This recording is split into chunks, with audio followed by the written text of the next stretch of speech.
welcome back to the adventure. Another day has come and whatever, here we are, sitting here talking to somebody else because, that's what we do, is talk to people because they're people and I'm people, and sometimes James is people whenever he feels like showing up.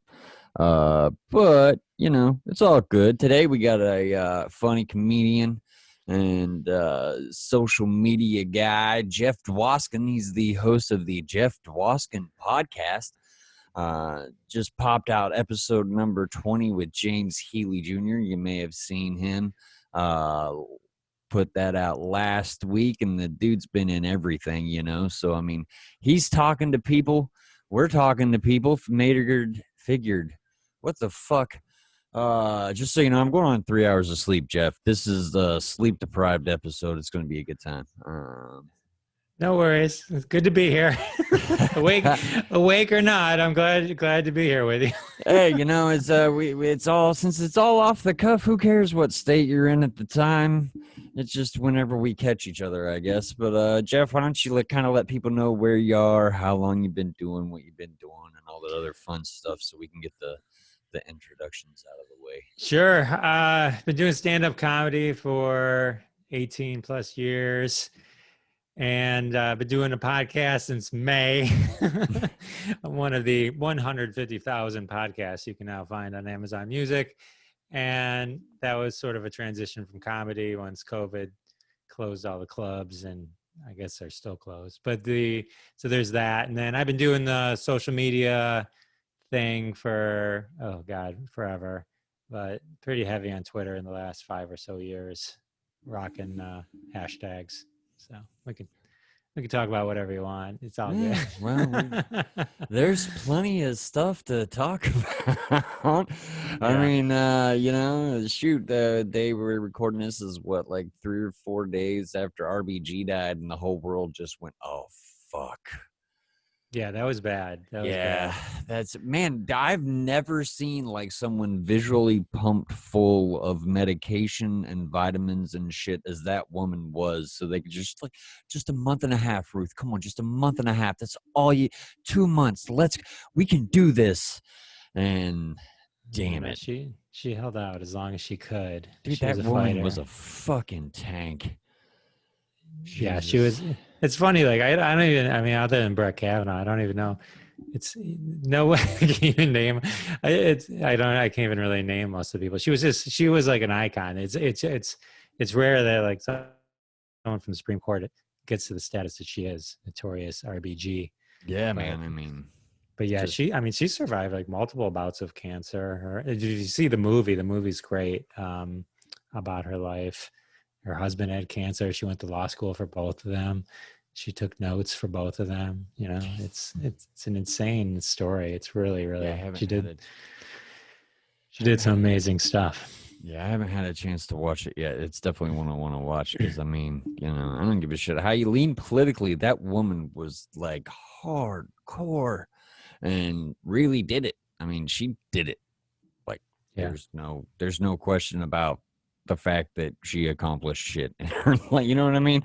You can't she's not like, oh, I don't know, pick any random person who's come and gone in the world stage. Like, she'll leave an impression for the right reasons, which is great. Yeah, she definitely made a change. She did so much for women. So it's a definite loss, but she put it all out there. So just up to people now to kind of take the reins and keep going. So it's just now it's just shining a light on the hypocrisy of the current Republican Senate and their views on reappointments during a election year. It's all look, if people haven't gotten that it's all the same fucking animal, it's just two different fucking heads on the same shit. I don't know what the fuck to tell them. I mean, it's so no politics. We're just gonna keep driving right past. I'm just too sleep deprived to talk about that shit. I'm fine not talking. We're like talking about like turning the TV off. Well, I don't even watch the news really. Like it's all the same horse meat, Even worse, if you watch The Social Dilemma on Netflix, if you watch that movie, that's about how that's about how all the social media algorithms that exist are just created to manipulate you into rethinking what you already think and putting you with people that think what you think, which is Yeah. why there's such division right now, because everyone I talk to, is Democrat or, or leans that way or not Trump. I think of myself more as just not Trump, but and then the people who are pro Trump, they're all grouped together too. So they all see each other and they feed off each other. So you have these two groups, just feeding, and the algorithms are sending them the information that feeds their point of view. And so then you get all this dissension, which is pretty much destroying society. Let's talk about something else. Yeah. Well, I did want to say one more thing about that though, since you brought it up. Like, there was a guy, and I really wish more people would pay attention to the technology that they use, because there's a dude named Robert Scoble. He is a pretty good tech reporter. The dude has been around for forever. And back when I was a super hardcore nerd and I worked for AT&T and did that whole bit, like I was so deep into the tech world that if it was news, I heard about it. Well, he put out like a video on YouTube of how to like properly curate your Facebook feed so you don't want to hang yourself, basically. And I followed that ever since. My Facebook feed is great. I don't get pissed off. I get all kinds of interesting news from everywhere that you know what I mean? It's like, it's very balanced. It's good. If I want to turn off like all the political shit, I just go in and change the setting. All the political shit is just gone. Like, Facebook is a powerful fucking weapon. And people certainly did not see it as that whenever it first came out. They were like, oh, this is fun. We can share pictures of our food. I know. They And now turned it it like owns their life. And you're just like, oh, that's so sad. They turned it into a weapon though. And so it was an interesting quote that said, if you're oh, no, I can't remember the quote. Something like, if you're not if you're not paying for it, you're probably the product. Right. So like with all these social medias, we're the product. They're selling our likes and needs. They basically know us to the point where, in our predictability. So the scary thing about like Facebook is the fact that Mark Zuckerberg acts like he doesn't think this is all in existence. Like, what? No, is it really our job to not let people put out fake news? Yes. Yes, it is. We're not a content creator. We're just the Right. platform. People, but then they're also a content creator. It's They're full of shit. fucking mess. So where are you out of again? My fucking brain is fried. No problem. The Jeff Dwoskin show is from outside of Detroit, Michigan. Oh, awesome. There, I worked in a plug of the show too and answered your question.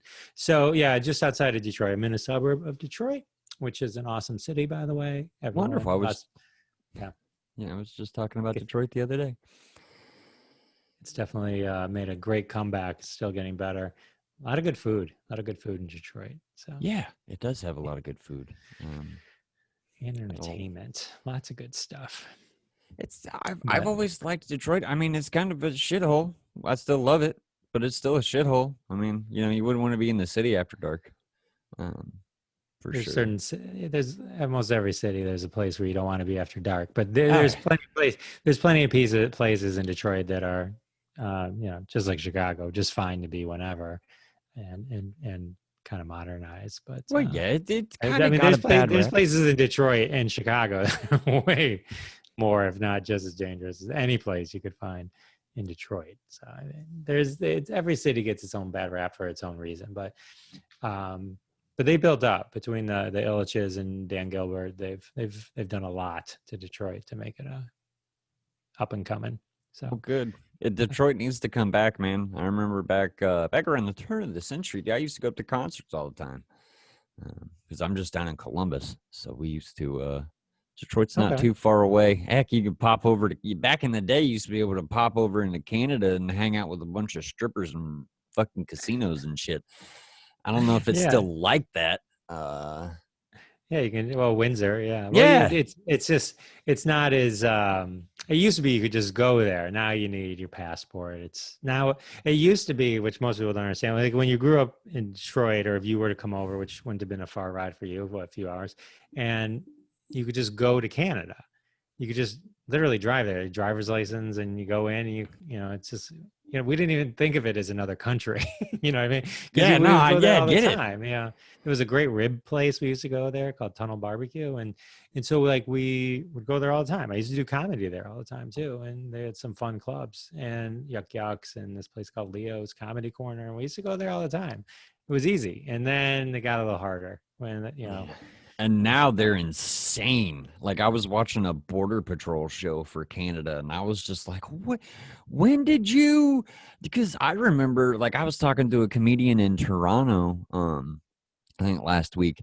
And I was like, yeah, I used to go up there for WIMF every year. She was like, WIMF, what's that? It was like this World Electronic Music Festival that was in the fucking woods. So like we would haul massive amounts of drugs across the Canadian border, get Oh God. tore out of our brain for like 4 or 7 days, however long that particular festival went. Because it started out as 4 days and then it was a week. And then we would like limp back across the border, barely able to like look in front of our faces because we couldn't remember the last week for, a couple days. And now like they're going through your phone trying to figure out like if you have enough money to sustain yourself while you're in Canada for the 2 days that you're there, or if you're trying, like, it's crazy, dude, just insane. And Mexico, you can still just wander across and then wander back, like. I haven't been down to Mexico recently. So I can only speak to the Canadian border. And I gotta tell you, coming back sometimes was harder. Coming back into the country was harder than getting out of the country. They Yeah. would like, ask you a ton of questions, and it was like it was always nerve-wracking coming back, I thought. And it was like, and there was nothing to be nerve-wracking about. It was just like, they were the ones that would make me open the car and they'd look through the entire car. I mean, the most I ever brought back from doing comedy was beef jerky that I bought at the at the duty free shop because I'd be starving, and like it was just a good low fat snack to eat at like midnight or 1 in the morning. Yeah, it Low, was coming back that was was it. never a problem for us. We were never scared because we were always terrified of the trip into Canada. Like, oh God, they're gonna search the car, and they're just like, "What are you here for? Hey, we're going to this festival. Okay, go Right, and drink right. and drive." I always And had that a was problem it. like, yeah, well, yeah, right, yeah. Don't break any laws, yeah. So, Bye. And now they're like, but if they just had as, caught you and arrested you, you wouldn't be allowed back in the country. oh no, no, no, they're I've got crazy. two. They're very I strict. know two people that can't go back into Canada because they were arrested there at some point for Well, I may drinking. not be able to go back just for saying what I'm saying in this podcast whenever they eventually hear it one day if I go to Canada to perform. It's I, that's what I'm I think you'll saying. be. Like they went from like not giving any fucks unless you got caught in Canada doing something to like literally I watched them figure out this woman was going there to sleep with this dude and that was the only reason she was going to Canada, and they were like, hey, you can't go for 6 months now. And she was like, what? I'm dating this guy. And they're like, yeah, how do we know he's not going to give you money? You don't have enough money to be in Canada for a day. Like, wait, what? That's weird. What? Yeah, it was fucking weird. I don't even want to go to Canada anymore. Like, I'm really not even interested. Just, I don't want to fly for the TSA shit. Like going to pick up my kid at the airport whenever he goes to see his dad. That's a bitch because you got to go through the whole fucking shit. They want to like look inside your asshole so you can pick up your minor child. Like, can't you guys just walk him out of the gate? No, no, no, no. That's, they have to check your driver's license there to make sure that you're who you. Okay, so I'm not even getting on a plane. Yeah, but the shoe bomber. This is fucking bullshit. Yeah, airports are rough. Oh, because the Jew bomber was Detroit. He was coming into Detroit. He screwed up so much for everyone. Oh my God. But I finally got TSA pre, just in time for COVID to shut down everything. But that was nice to be able to just walk in and not have to take your shoes off or unpack your stuff. And then that was totally worth the $75 for 5 years. I I totally mean, I recommend that. would invest in it now that I'm forced to participate in the fucking airfare system. I mean, Jesus, the $75 a year is worth just being able to like walk through to pick up a fucking kid. If you're going to Canada, it might be a different one for Canada, though. There might be an international one that you have to look into as well. But you can get that thing in Canada. There's some Nexus or something you can get. So you can just fly in and out of Canada easier. Well, the other problem too is the only reason I would ever go to Canada again would be to perform, and the that whole system is just fucked in and of itself. Um, that's why a lot of Canadian performers don't like coming here to the States, because if they get caught, they get in all kinds of fucking legal trouble, unless they go through the extremely expensive legal visa system that we have. It's fucking ridiculous, man.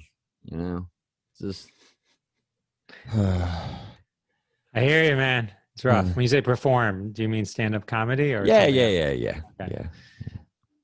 Where have you performed stand-up comedy in Canada? Well, I haven't, you and haven't. probably won't, because it's just such a fucking dickbag now. Like, and I mean, really, with COVID, it's not like it's easy to perform anywhere except for Zoom. There's Zoom. There's a lot of that. Yeah, I won't do that. It's not the same, but it's, when you're drunk, it's a reasonable facsimile. I'll put it that way. I was interviewing somebody, Craig Shoemaker. He's a pretty popular comedian. He was saying he was doing Zoom shows, but the way he did it is he is a little studio, and he would COVID test people and have like 5 or so people come into the studio, and then they would do the show. But then there would be live people in the room with him that could react, which is what you're missing on the Zoom show, right? Yeah. Like real time. And so he said that was a lot better in terms of being able to kind of get through a Zoom show. I mean, for those of you who don't, for those listening who maybe aren't stand-up comics, when you're doing comedy, the majority of it is the back and forth with the audience, or at least the reactions to the words coming out of your mouth in real time, and then you react to that, and you can go, and then there's a whole synergy that goes on with that. When you're doing a Zoom, it's just like, picture yourself talking to a wall and just having to fake the reactions and time yourself to the reactions of nobody. That's so you have no idea. There's a couple people, well, quite a few really, who are doing pretty good with it. There's a guy named Ed Smythe who kills Zoom shows, but he does like a whole act. It's he's got characters. You know what I'm saying? Like, he does a thing. It's a performance. So I mean, you're watching something. But he also does stand up, but he does like the Steve Martin style stuff I've seen a lot. So like, he'll do like an anti-comedy thing where he's some like Eastern European dude, and he writes down all of his jokes on like a whiteboard, and then he points at him as he's going through his tags and all of his shit. It's fucking hilarious to watch. He's wearing like a little tinfoil hat, he's super funny. But yeah, for the most part, it's just not, it kept me writing, which was fun. And there were a couple times where I did have some really cool shows. Like, I forgot I booked one, and then I had to go back to work. So like, I'm in the middle of working, listening to this Zoom show for my name, and then I hear my name. I run out to my car at like 2:00 in the fucking morning, sitting there like with car light on, like yelling a bunch of shit for 5 minutes, and then just ran back into work. And that was my Zoom set. And it was fucking funny. I wish I would have remembered to record that shit, because it was almost like some dude in a war-torn country was kind of how I ended up playing it, like it was I think I called it Viet Cong guerrilla comedy, because I was just like yelling a bunch of crazy stuff, and like, it was fun. I wish it was good. So I mean, it's got a place. It's not going to go away. But even doing live shows, like we're pretty well open here in Ohio, even though we have a 9:30 last call and you can't serve alcohol after 10 at all. It kind of kills it. But if you're outdoors and don't serve alcohol, you're good. But that kind of stops soon. Working well for us. Well, it's going to get cold pretty soon, so outdoors becomes less of an option. Well, I mean, even Dave is stopping his shows at the end of September because he's like, maybe big names, but we're not trying to do outdoor shows in Ohio in October. Let's just not do that. No.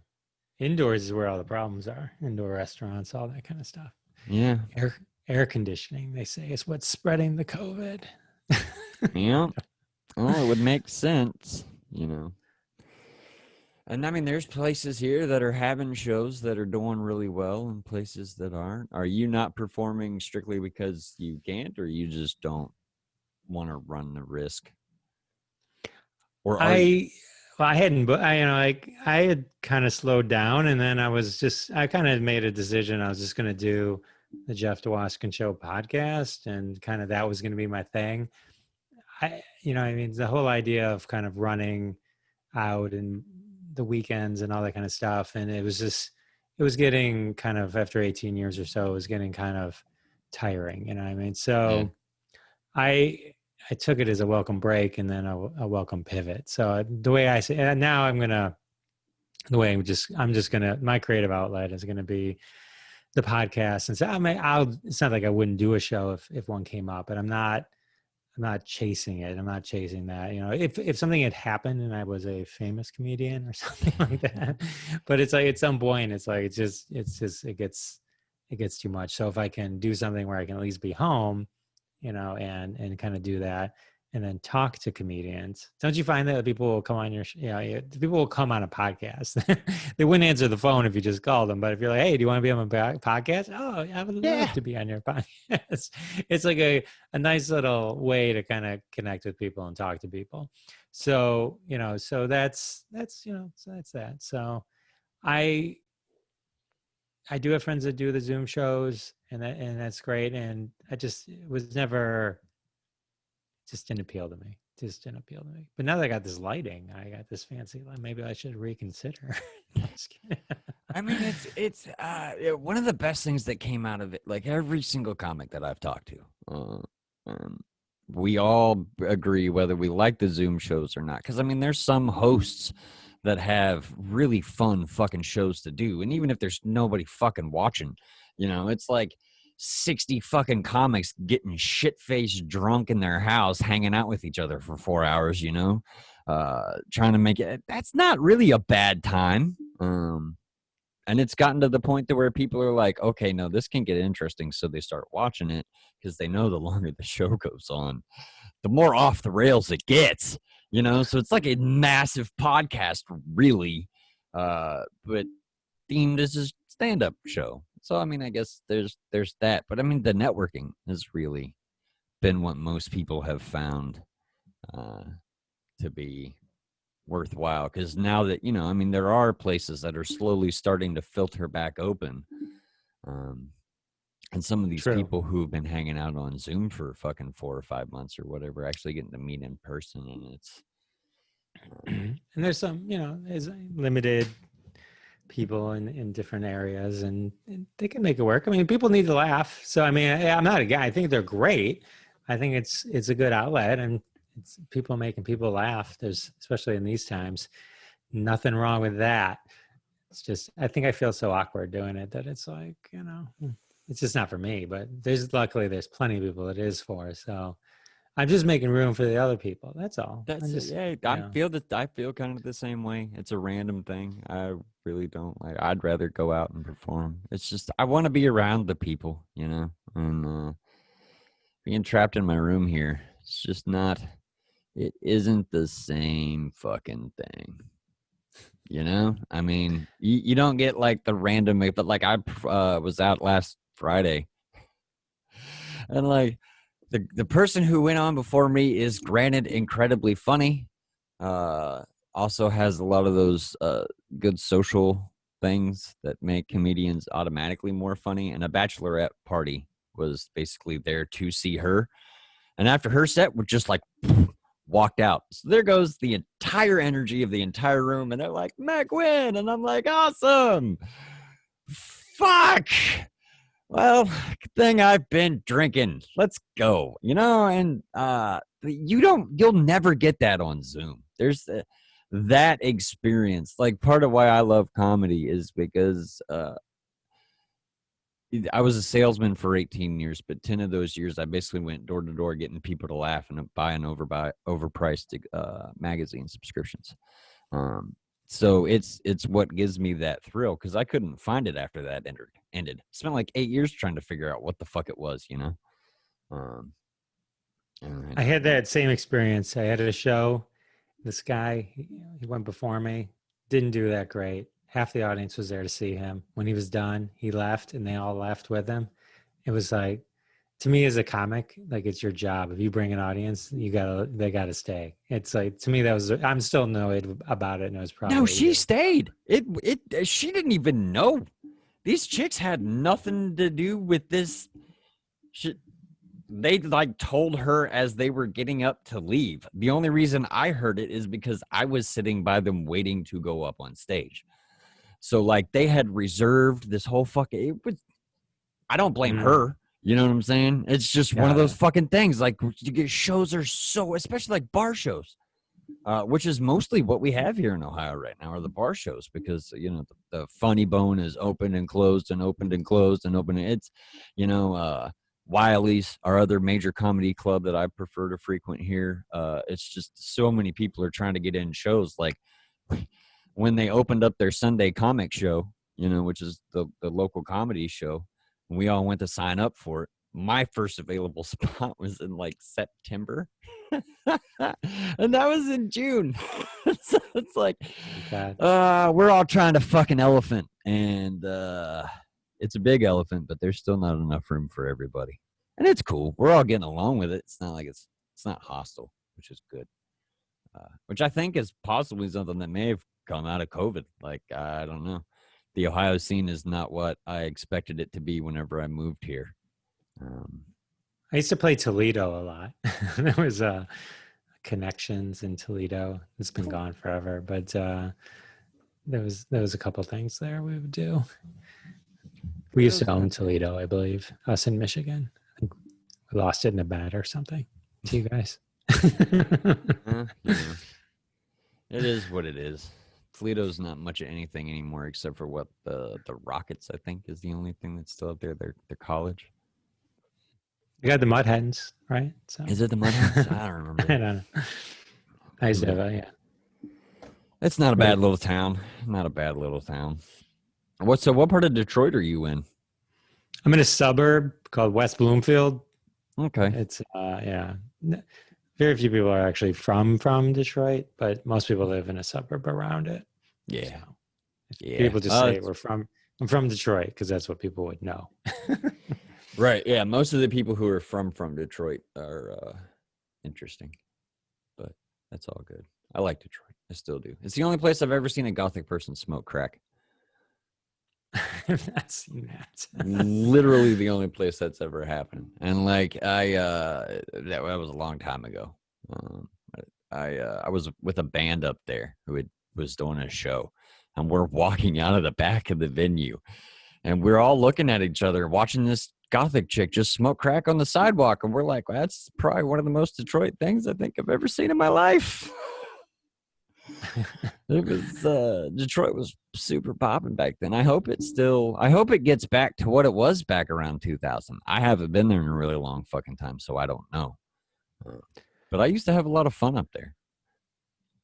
It's I think if you came by, the 20 years have been kind to it. So it's definitely up and down Woodward, and it's all good. It's all good. From the Little Caesars Arena all the way down to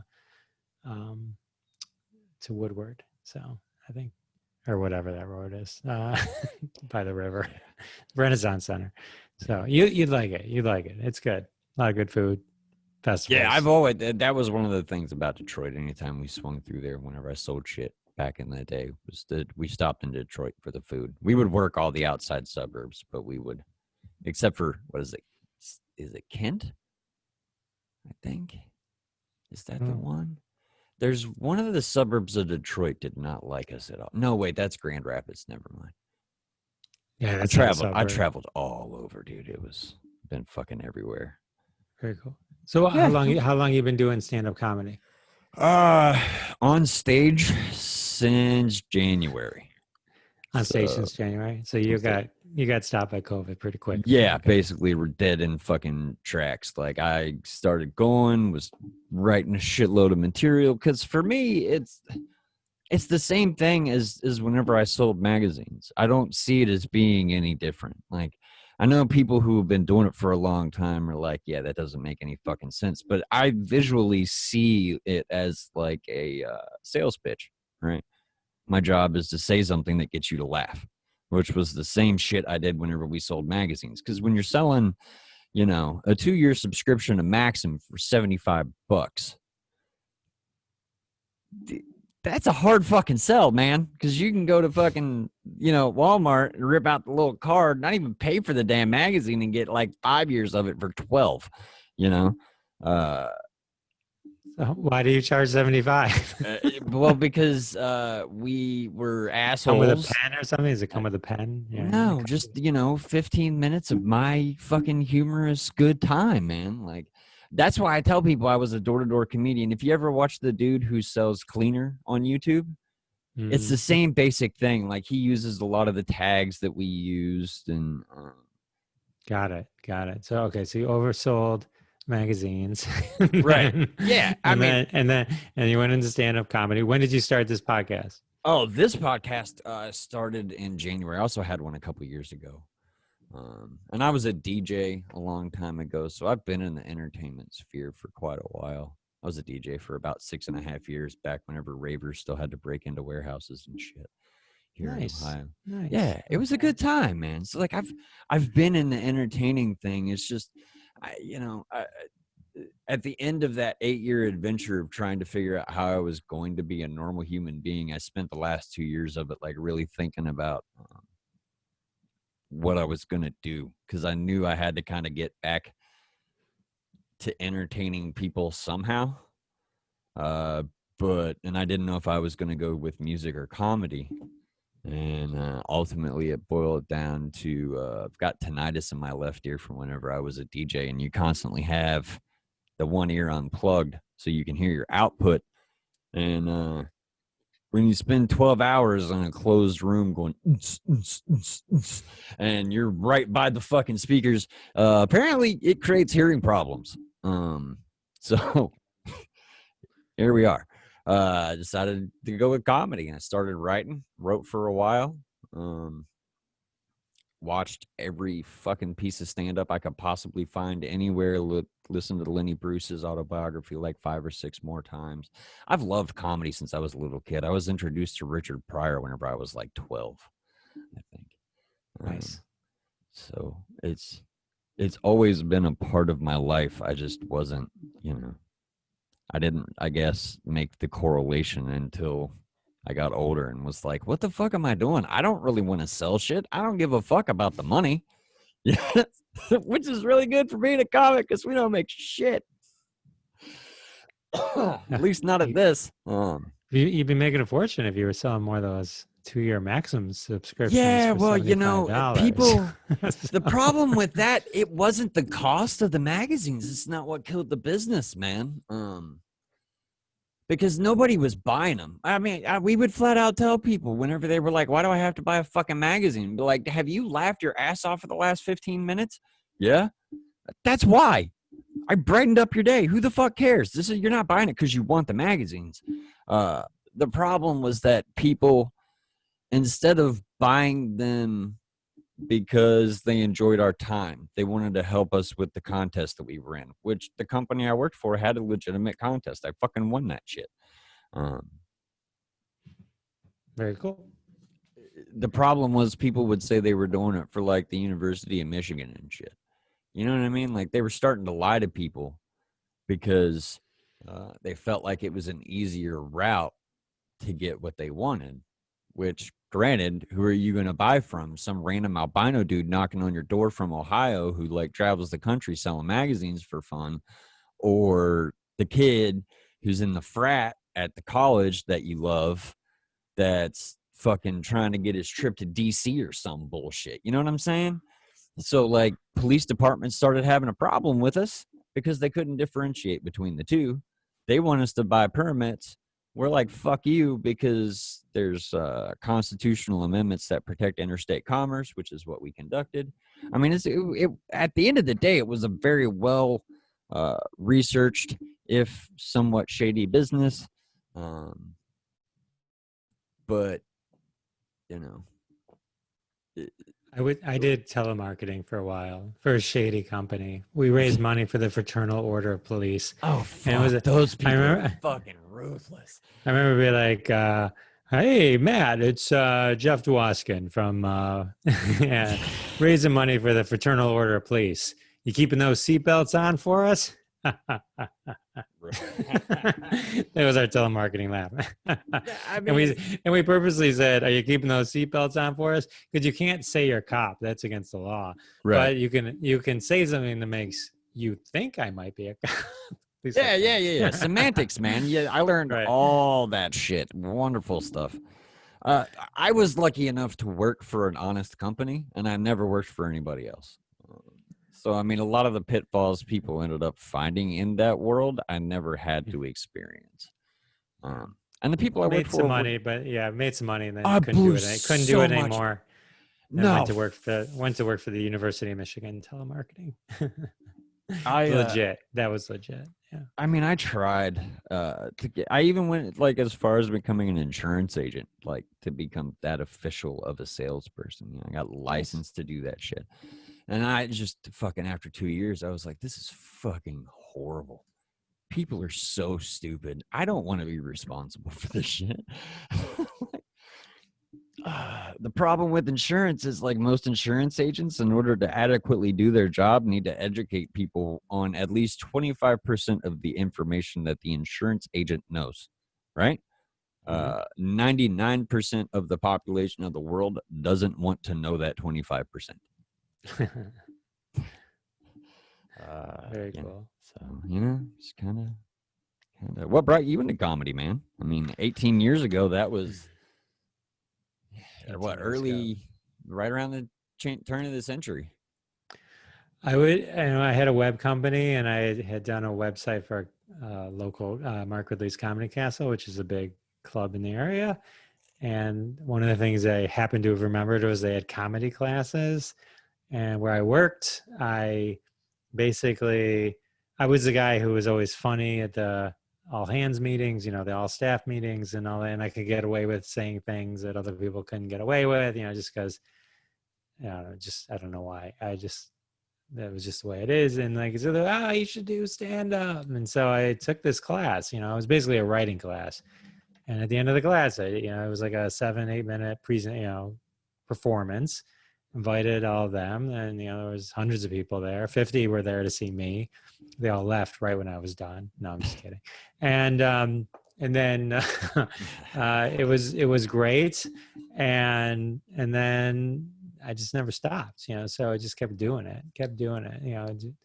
It just kind of took priority for a long time. And that was it. It was just how it is. Once you're on stage and you're getting laughs, it's kind of like a drug. So yeah.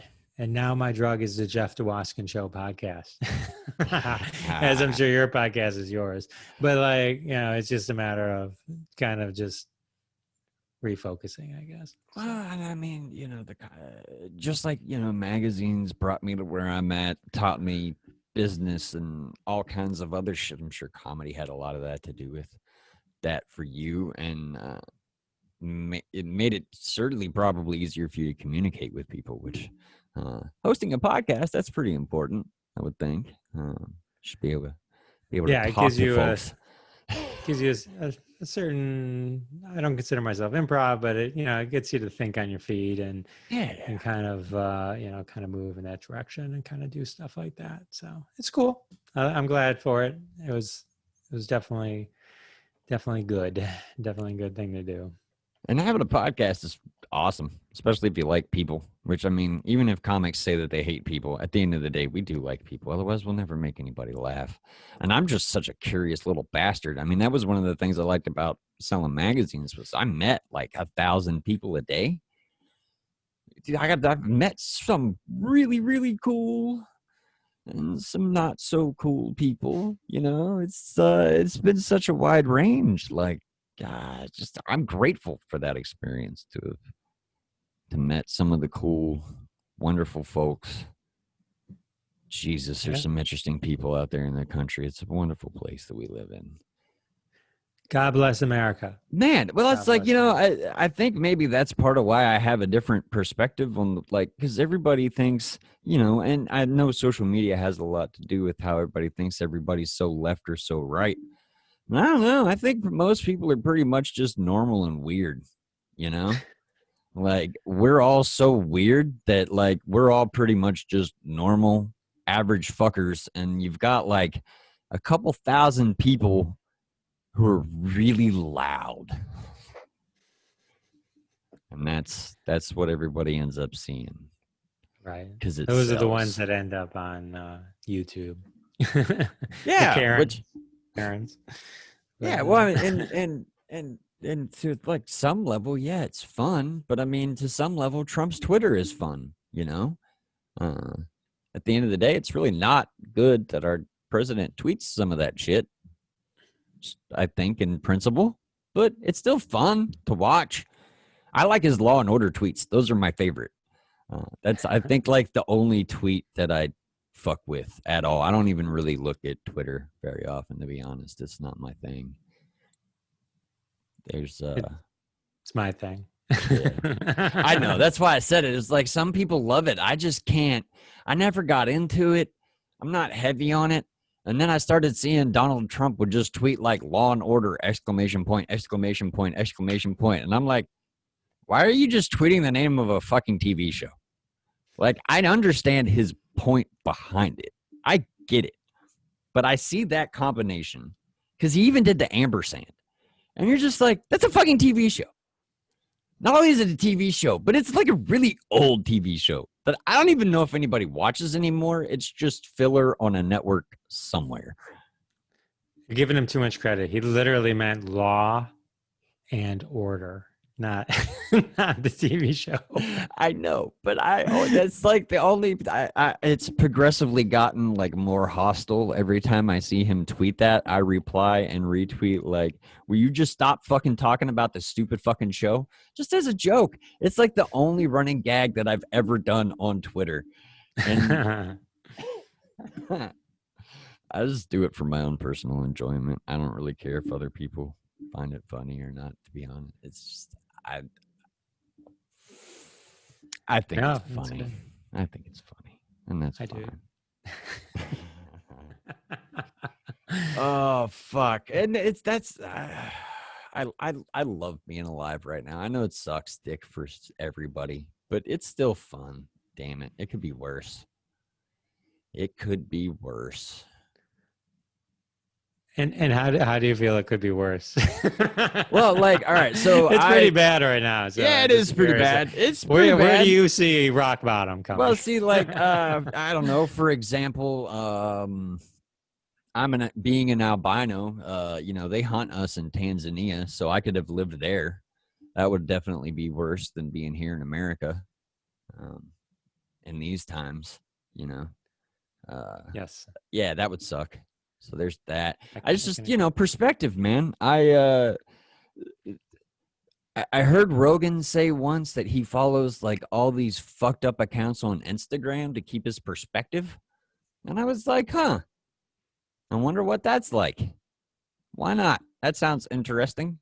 So I started following a lot of them, and it's shit like Nature is Gnarly and like Heavy Metal Nature and stuff like that. And it's just animals eating other animals. That's like all it is. It's just nature, like feeding itself, basically. And you look at that and you're like, yeah, it could be worse. I could have to deal with that, you know? Because there's places in the world where, like, you got to worry about a tiger coming in your house and dragging your ass out because it likes human meat and shit. Like, Yes. I think Americans, and I've talked to a lot of people in different parts of the world, like, like Malaysian comics and shit that I've met on Zoom shows and stuff back whenever we were locked down on quarantine and I had nothing to do but do Zoom shows and hang out with my kids. So I did Zoom shows. Such a bad parent. But anyway, like their perspective on life is totally different than ours. They're like, yeah, this shit all sucks, but like my kid could be eaten by an anaconda. And you're like, yeah, that really sucks.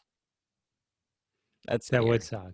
I mean, Yeah. if you had, I mean, we had murder hornets for what, 5 minutes, and then Yeah, there were like two, and they were like, oh wait, yeah. those were actually from a year and a half ago. We're just letting you guys know that we did find them. Yeah.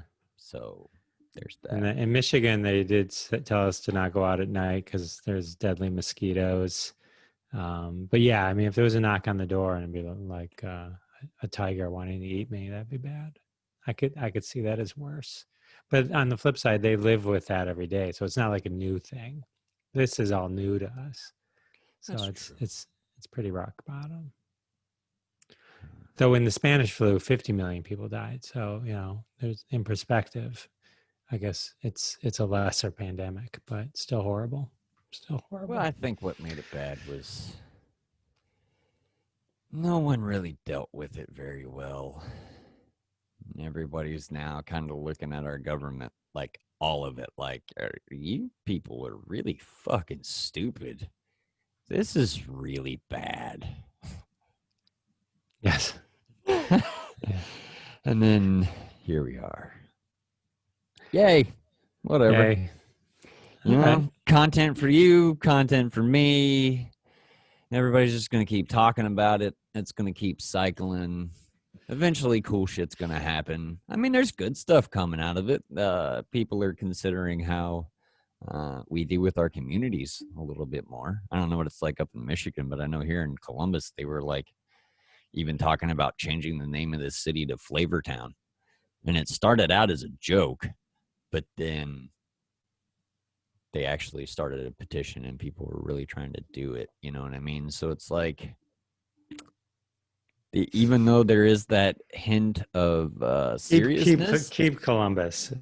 Yeah, well, we are, but people are still there is humor starting to filter back out of the insanity that we've been through this year, and that's good. That's good. I'm grateful for the people like Dave and Bert and shit who are actually famous and are dragging people out of their fucking homes and getting them to laugh in relatively safe ways. Gotta laugh. Yeah, man. Motherfuckers gotta laugh. And if they don't, then life sucks.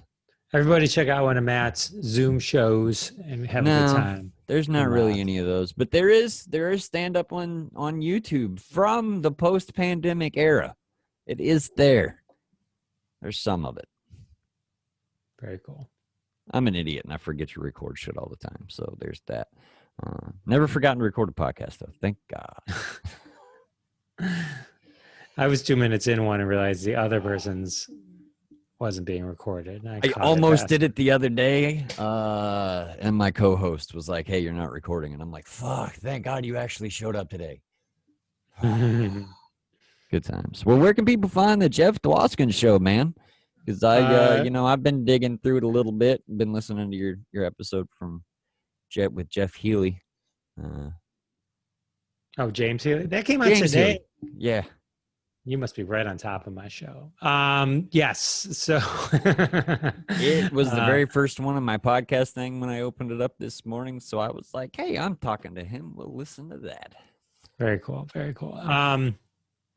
Jeff Dwoskin show. We're on Amazon Music, Spotify, Apple Podcasts, Google, any of those, Stitcher, anything you want. Go like, subscribe, share, tell your friends. The Jeff Dwoskin Show.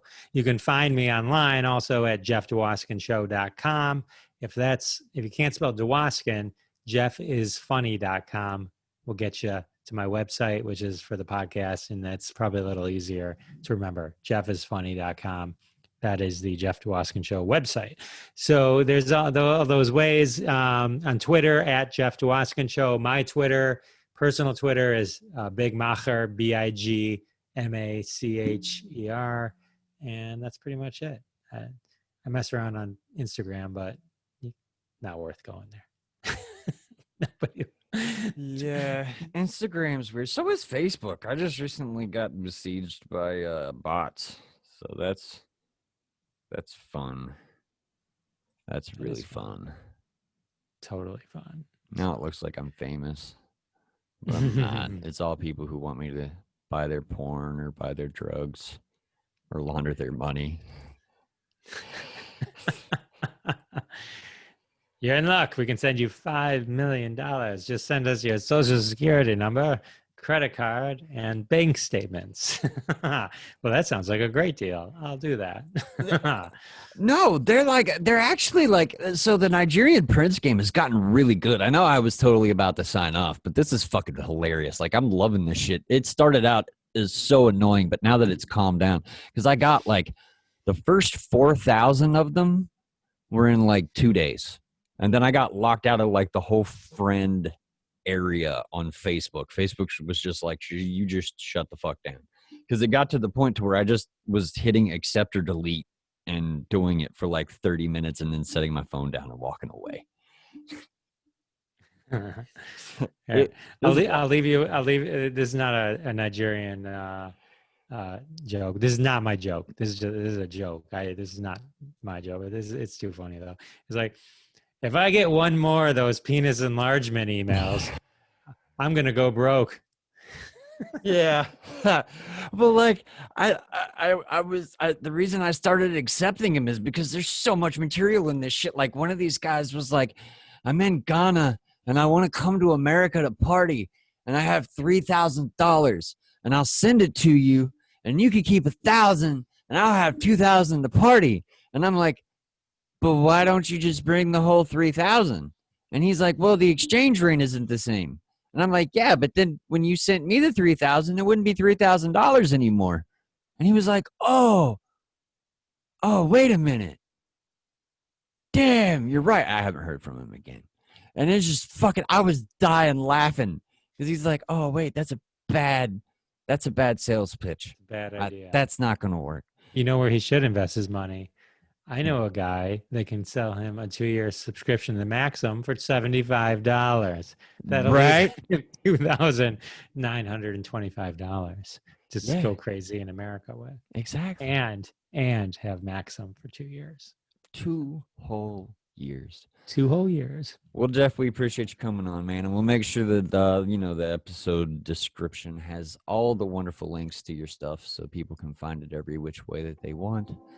And as thank usual, you for having me. Yeah, man, no problem. I like talking to people. It's always a good time. Always.